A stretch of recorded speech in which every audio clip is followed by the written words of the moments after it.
there, I'm Paula Sullivan, one of the organizers of We Flamenco Fest. We Flamenco Fest is a festival that celebrates flamenco in San Antonio. It not only kind of invigorates and educates the community, but it also highlights all the venues, professionals, and any organizations that are involved in flamenco. This year, several of the We Flamenco Fest events pay tribute to some of the long-term educators and professionals in flamenco in San Antonio, to include Carmen Linares, Sonia Casillas, and also Teresa Champion. Flamenco is a thriving culture of artistic expression in San Antonio, and Teresa has been part of this culture for more than 30 years. Behind me is the Mission San Jose, which is part of the San Antonio Missions that was given World Heritage Site status in 2015. But what you might not know is the art of flamenco was also given World Heritage status and declared a treasure by UNESCO in 2011.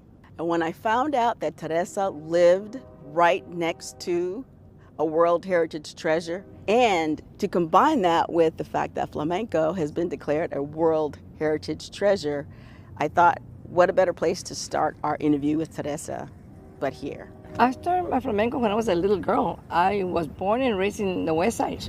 And then when I got married with Mr. Curro, my husband, then we moved to the South Side. But you know, I was born in the West Side, so I started over there at the West Side. I was 6 years old, and I started flamenco, and then the teacher talked to my mom and said, you know what, I cannot teach Teresa no more because she knows a lot. You have to take her to Mexico or to Spain. My mom said, Spain, no way. It was too far and no money. And right. So then they decided to take me to Mexico. And I went to Mexico with Oscar Tarriba, one of the best flamenco dancers in my time. So I went and learned folklorico, and I got a degree in folklorico. And then I have a degree on flamenco. And then I went to Spain, to Madrid, with Salvador de los Reyes. And I studied under him a little bit, and with everybody. Mm-hmm. And then in Mexico with Pilar Riojas, well-known maestra, and many, El Gitanillo, the Bronx, a lot of people. When I was a little girl, my mother would take me everywhere to learn. And so I learned here and there and here and there. And then finally I came back to San Antonio, and I started to perform. I started my career as a professional at the age of 12.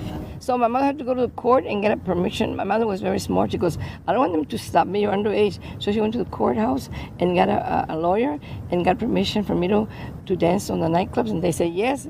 An hour before the show, she can go in to dress. And an hour after the show, he has to get out. The little that I know that when I got here, I started dancing professional. And then I went with Ramiro Cervera in his tours. I went with Paul Elizondo's band. I started working. Then I got with Jose Greco.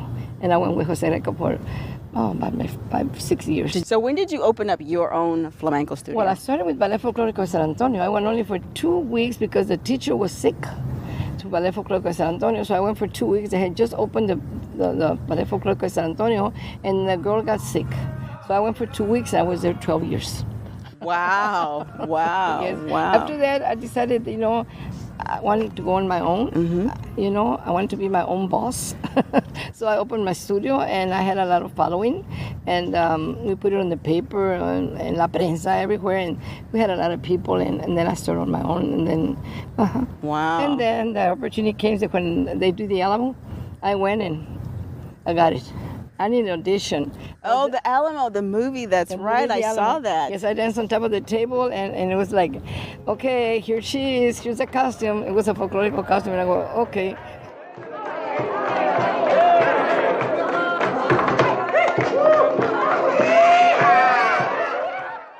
The choreographer was from Spain. Her name was Antonia Reyes, and she put all the things together. And because it was a cantina scene, it was like you have to go wild and you have to dance, like everybody. Right. The girls were the rest of the girls, they were dressed like a can dance. Yes.